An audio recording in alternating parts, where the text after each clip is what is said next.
Welcome to Strike Pimp TV. I'm PJ Stoffelsworth. Alongside me is Chad Bergmeyer.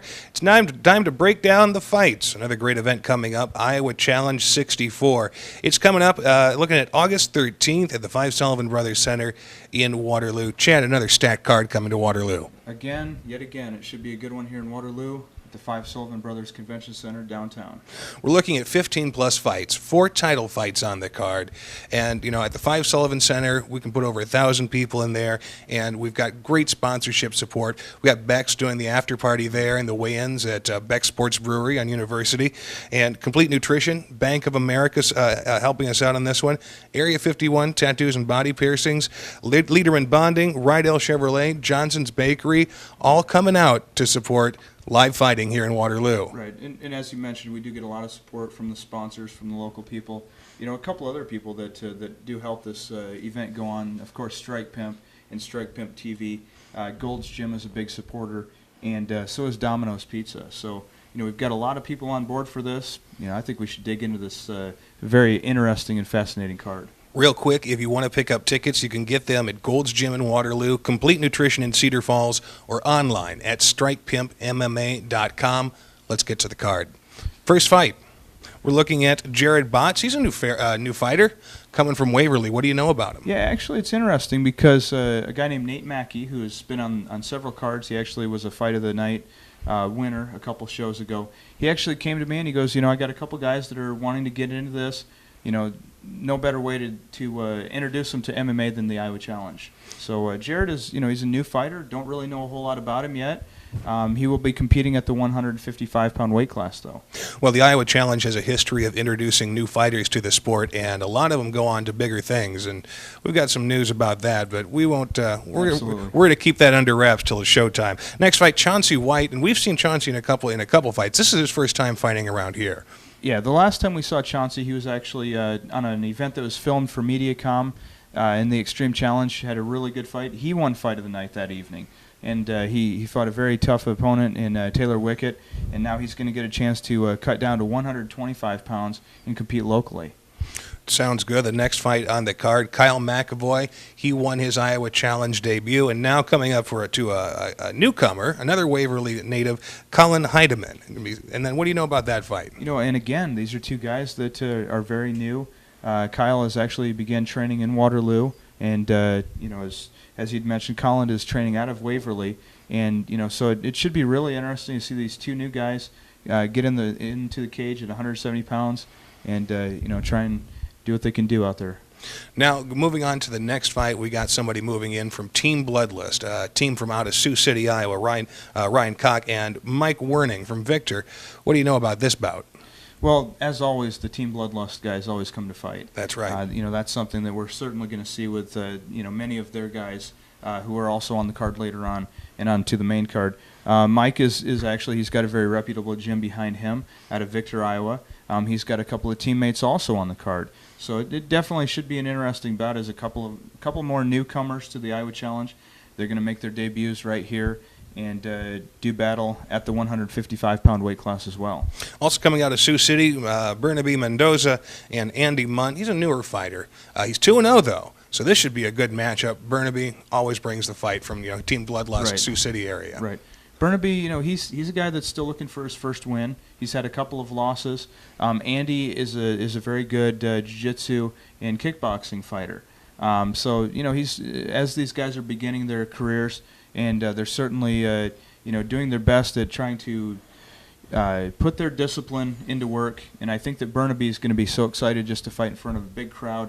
Really get into it and try and put on a good show and pick up his first win and upset the local guy.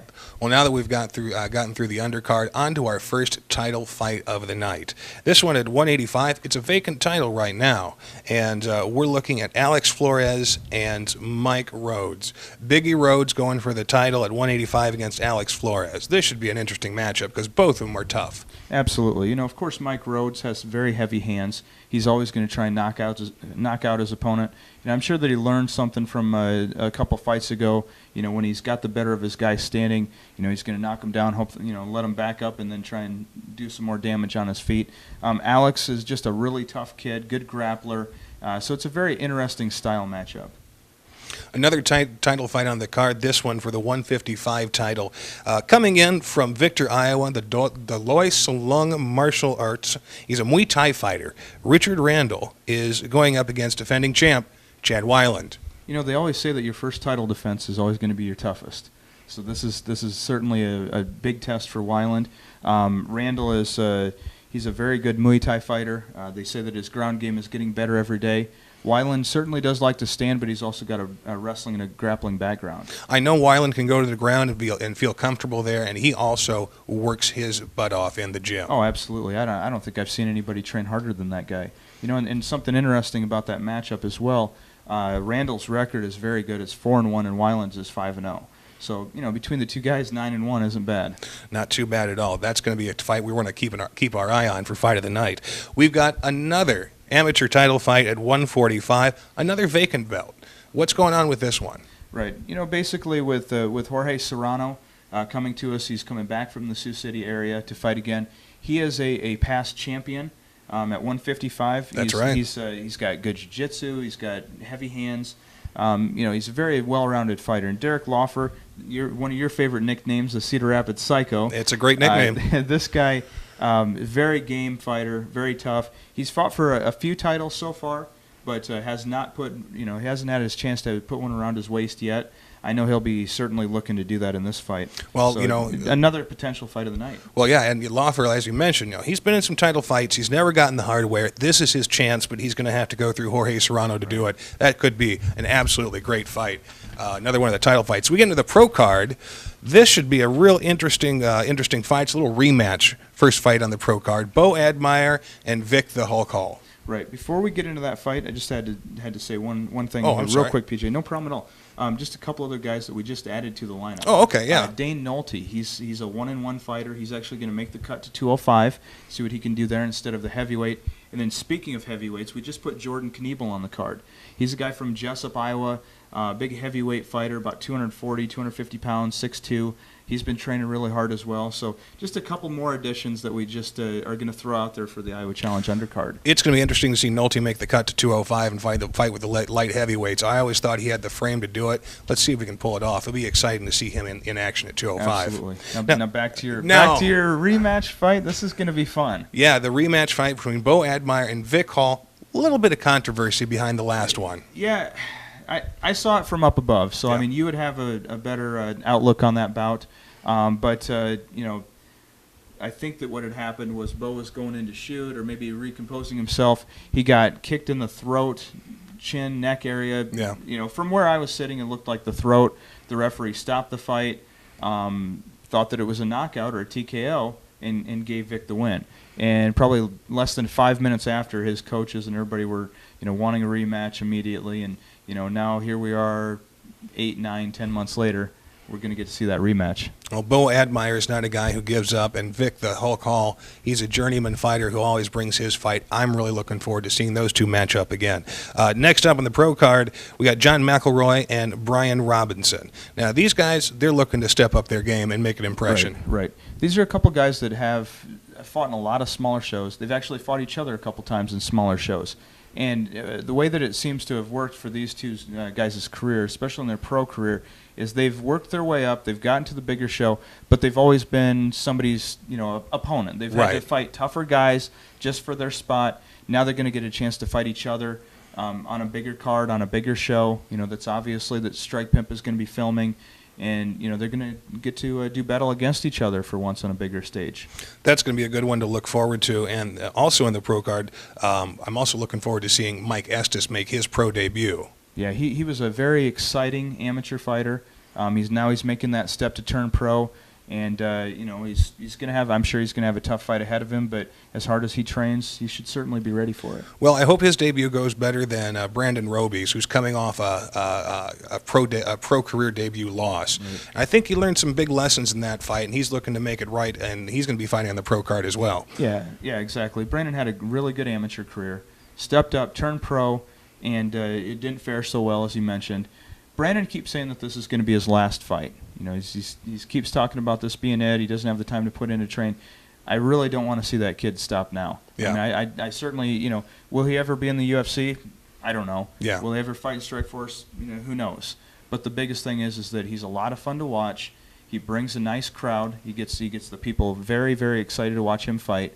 I think that he could be a good mid-level fighter if he sticks with it. Well, I hope the best for Brandon in this next fight. I also hope it's not his last one. Right. He's an exciting fighter. He's come a long way, and I'd like to see him keep going. Oh, but, absolutely. When a guy makes the decision, that's his to make.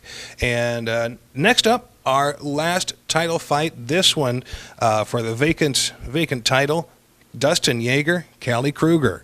This is going to be a war. Absolutely. Dustin Yeager's actually beaten a couple of the Team Rock members in the past. He comes to us from Manchester, Iowa. He's got a really good wrestling credentials, wrestled in junior college.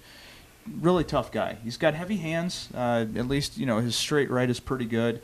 And Callie, same type of thing. Wrestling background, jiu-jitsu's really good. But he certainly, as we saw a couple of events ago, does have knockout power in his right.